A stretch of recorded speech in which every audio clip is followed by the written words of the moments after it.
Chinua Achebe, who was from Obi, is widely described as the father of African literature. His fiction, Things Fall Apart, based on the pre-colonial Igbo society, is said to be translated the most translated work out of Africa. Ojukwu, in his work, Chinua Achebe, New Perspective, asserted, the writings of Chinua Achebe are so realistic, so relatively true to life, that in analyzing them, one is tempted to forget that they are essentially works of fiction. A key mind may ask, what made Achebe's work so realistic, engaging, and powerful? Dr. Ezeikolomuo from Anambra State was a former commissioner of works in Anambra State. He was a founding member of the foremost social-cultural body, Analogue. Suffice it to say, Ezeikolomuo was a one-time presidential general of Analogue. Astonishingly, Dr. Ezeikolomuo was one of the most accomplished medical doctors in Nigeria.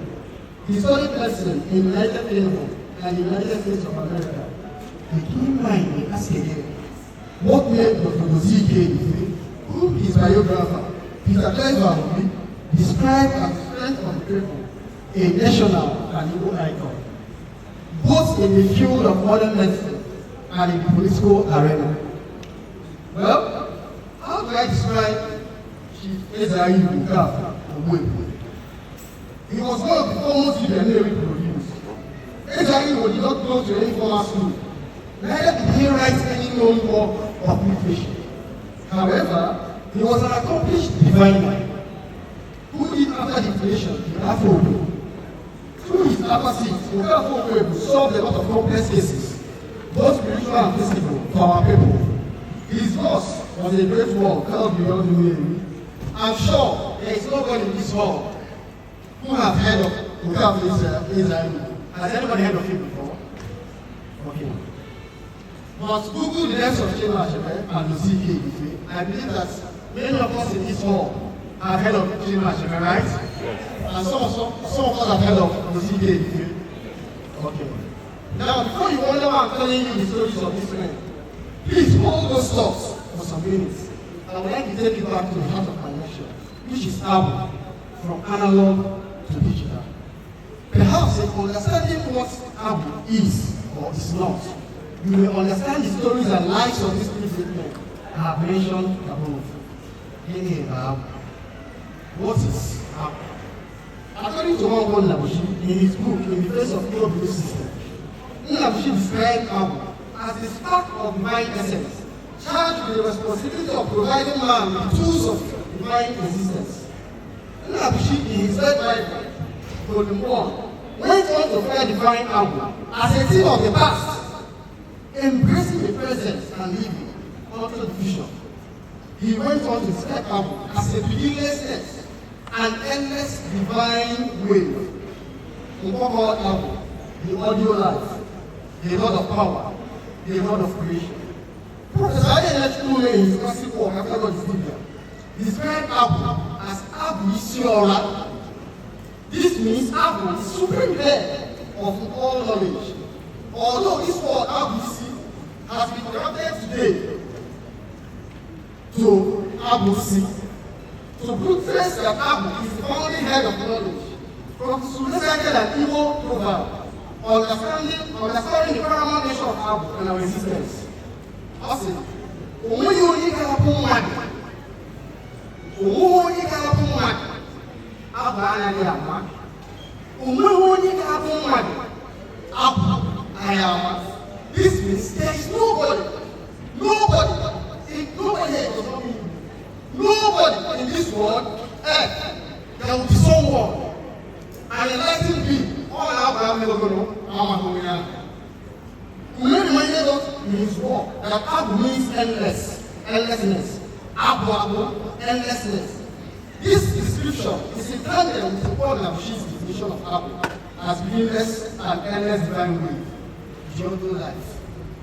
For the purpose of this lecture, I would like to shine more light on one Nabushi's description of Agwu as modern life.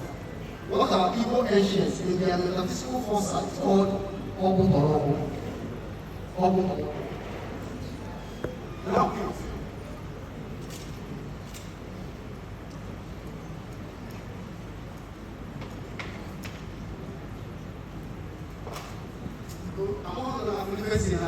can face. Yeah? Okay. Now, before I proceed, in above, I would like to address a disturbing misconception of Agwu being an agent of madness or spirit of what? Shakanism. His evidence, Cardinal Francis Arinze, in his work, Sacrificing Igbo Traditional Religion, made the fatal intellectual error of describing Agwu as the spirit of giddiness, rascality, discomposure, confusion, and forgetfulness. He went on to surmise that Agwu scatters the brain. I must warn that it is decisions like this that helps to display the attraction and the multilateral value of Agwu in this modern time. We cannot talk about the place of Igbo traditional religion in this age of artificial intelligence without admitting the unattractive nature of the Igbo concept of Agwu, even in the terms of scholarship. Why? Because everyone respected people we gave Agwu a kind of what? Bad name. I just quoted his eminence, Cardinal Francis Arinze, in his book. So, in fact, within years, in this modernist and postmodernist war, everyone misinformation lives on the doorsteps of Agwu by respectable members of the Igbo society.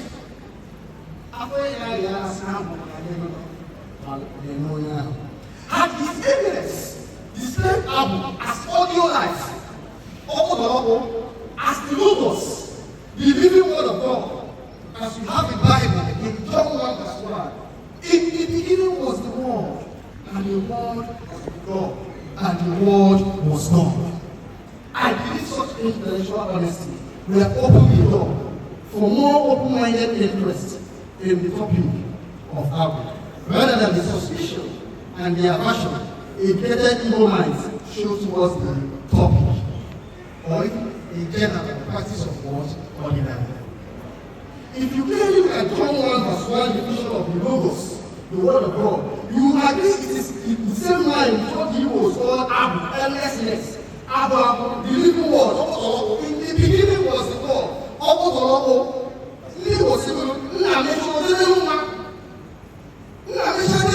It's still the same thing they are saying, God the Father, God the Son, God the Holy Spirit. God the Father, God the Son, God the Holy Spirit.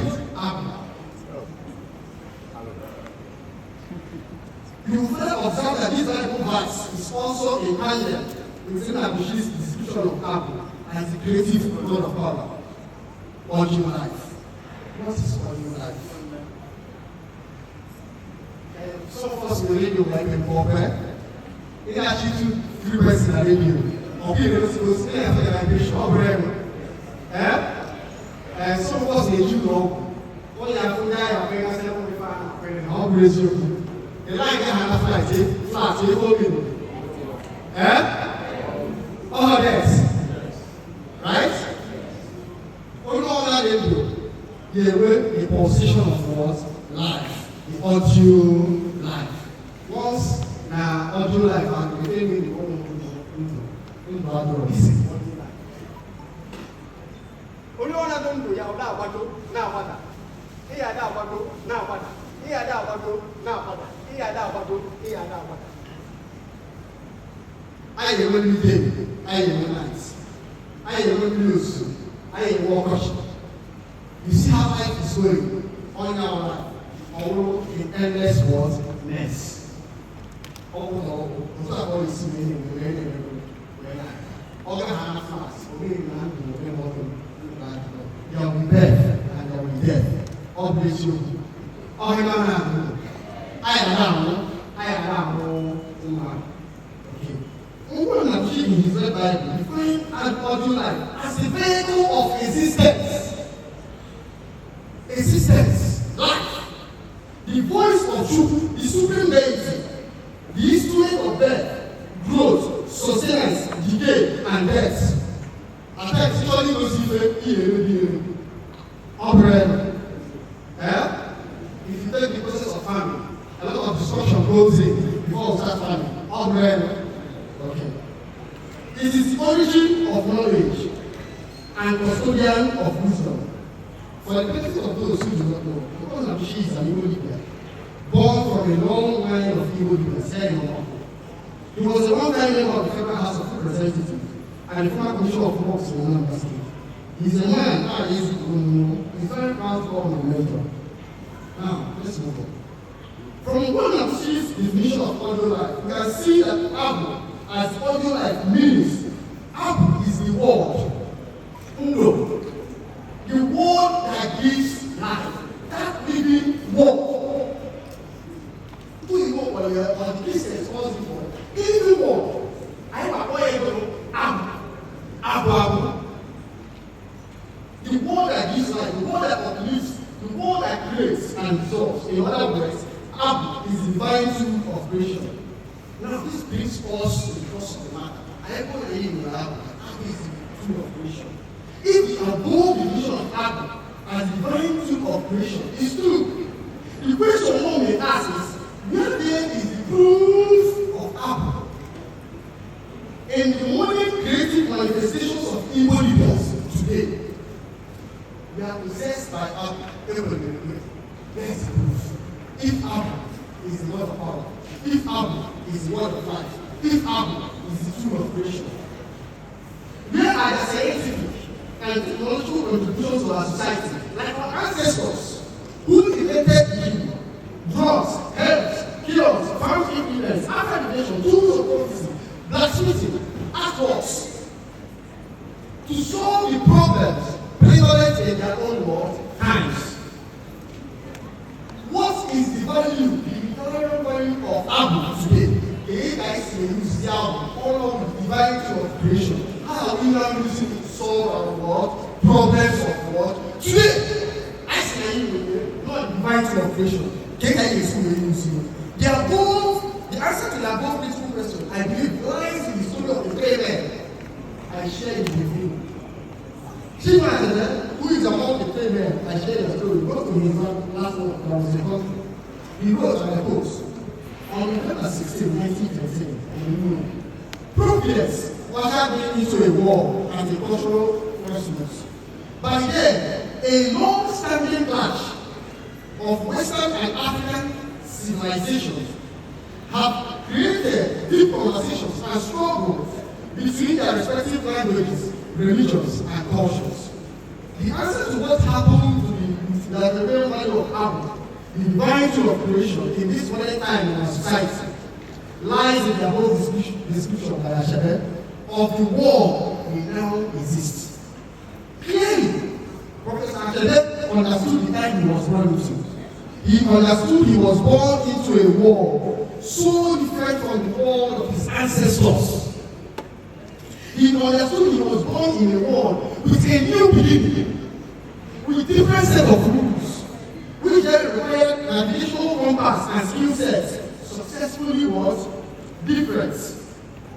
If you want to exist in it, in the light of their own reality and knowledge, Ashebe did not go back to practice Agwu divination the way his ancestors did it. I bet many in this hall do not know Ashebe was a prophet. What my Igbo people will call him Yahweh. Or I say Ashebe. How many of us know that Ashebe was Igbo? No, you know you go to this one. How many of you was Ashebe? You don't see him as a leader, right? You are seeing him as a what? Novelist, as a writer, a man that wrote the translated word literature in Africa. There is no doubt Ashebe was a leader. We know this much because Professor Analogue was clearly in his work. There is no one that will be an enlightened being that is not possessed by what? Agwu. But when only that woman, no one.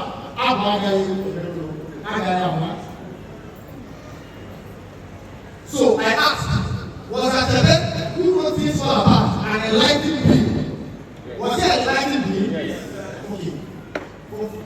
The testament of the fruit of the position of Agwu is in the originality of your creative works in the act of divination or heaven, which which by the way are the two major strands of what? Libya. I said exactly so about a lot of people don't have the last side of fighting. Not very so. Before he will roll over, he did not tell anybody. And you know that war, every is a war of fiction, has documented Igbo traditional system. I hope you know. Yes. It's like a living document for Igbo traditional system. Knowingly or unknowingly, he achieved that word feat. The proof of being possessed by Agwu is not in your mode of dressing. Or by even now. Or trying to even analyze wherever.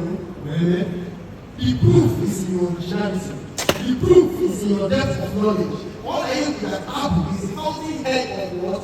Knowledge. The proof of Agwu is in providing new solutions to the challenges and problems of the time it existed.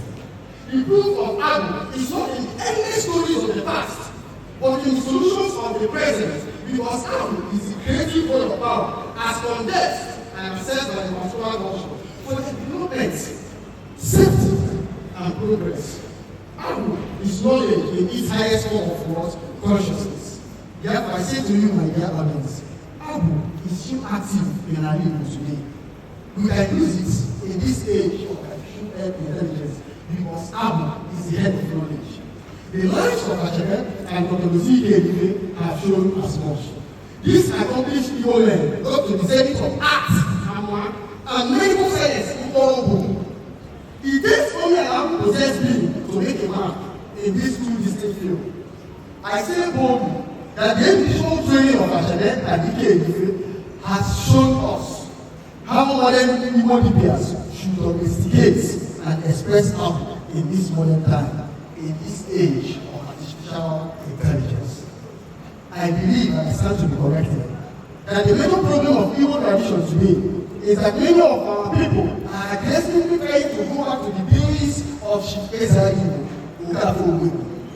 without realizing that particular age, that analog age, is gone. The age where an Igbo leader becomes serious, just by solely understanding and undergoing a wrong. In this age of AI, Agwu is not enough. Ojukwu is not enough. Ofo is not enough.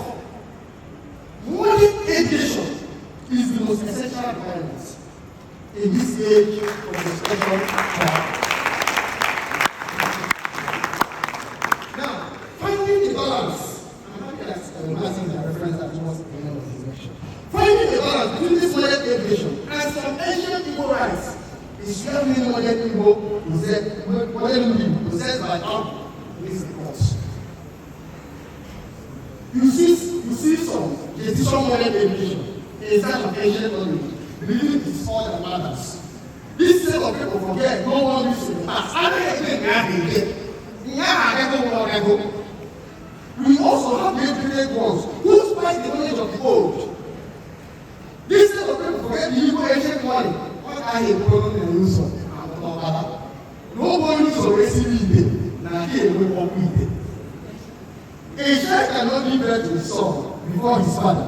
This means you must acknowledge the old to make sense of the new. One of the vision of Agwu becomes fitting at this very point. Agwu is a thing of the past, embracing the present and living into the world's future. In the light of the foregoing, I have come to these conclusions. If we want or we desire to move out from analog to digital in this age of artificial intelligence, a modern day Oyamu was adhere to this following. It's just putting people,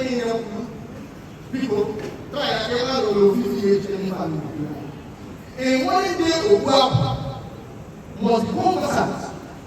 A modern day Ogwabu should not just be a group filled with sacred trees.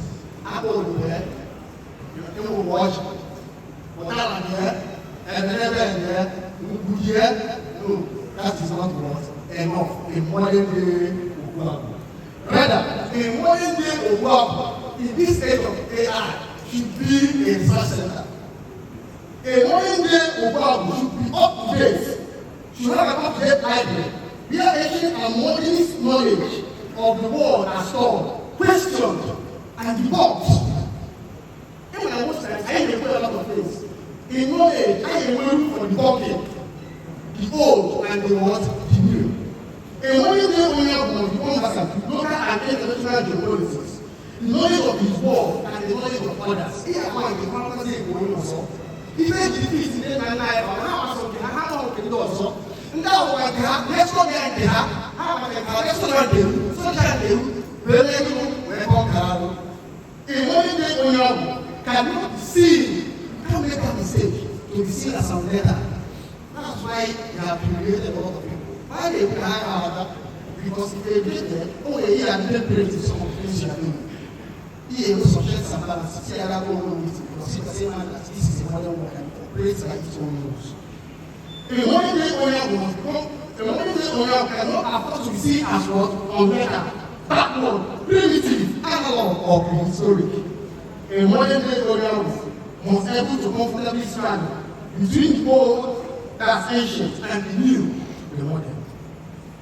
For Agwu to operate excellently in this age of artificial intelligence in our Igbo society, the carriers or vessels for the expression of Agwu must be properly trained intellectually, like Achere, prepared scientifically, like Ezeikolomuo, and then polished in sound ethics, character, Igbo value system, like the military of the whole Ezeikolomuo.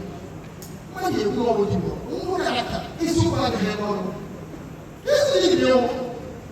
It's so good, it's the first foundational principle.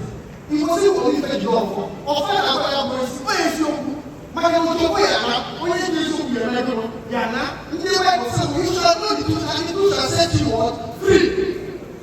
Truth. This is the character. So if I learn from the old, I learn which is the ethics, the character, we can show it, not what I was from the old. We must remember, Agwu, the fountain of knowledge, is not peculiar to us. It is only those by those that are cautious, who are intellectually updated, that will get the frequency of this world currently vibrating of today. So the problem in this age of AI is not Agwu or the ways of our ancestors. The problem is we who are trying to use the same skill set our ancestors used in a world that has long updated its operating system. I would like to end by putting a challenge again. A man who laid the templates of what a modern day Igbo should look like. Like I said, also I'm not moving and the new way. I believe when you show you a little bit this morning time, look at Ashade, look at Ezeikolomuo, and I will end by putting Ashade. Every generation must recognize and embrace the task. It is peculiarly designed by nature and by providence to perform.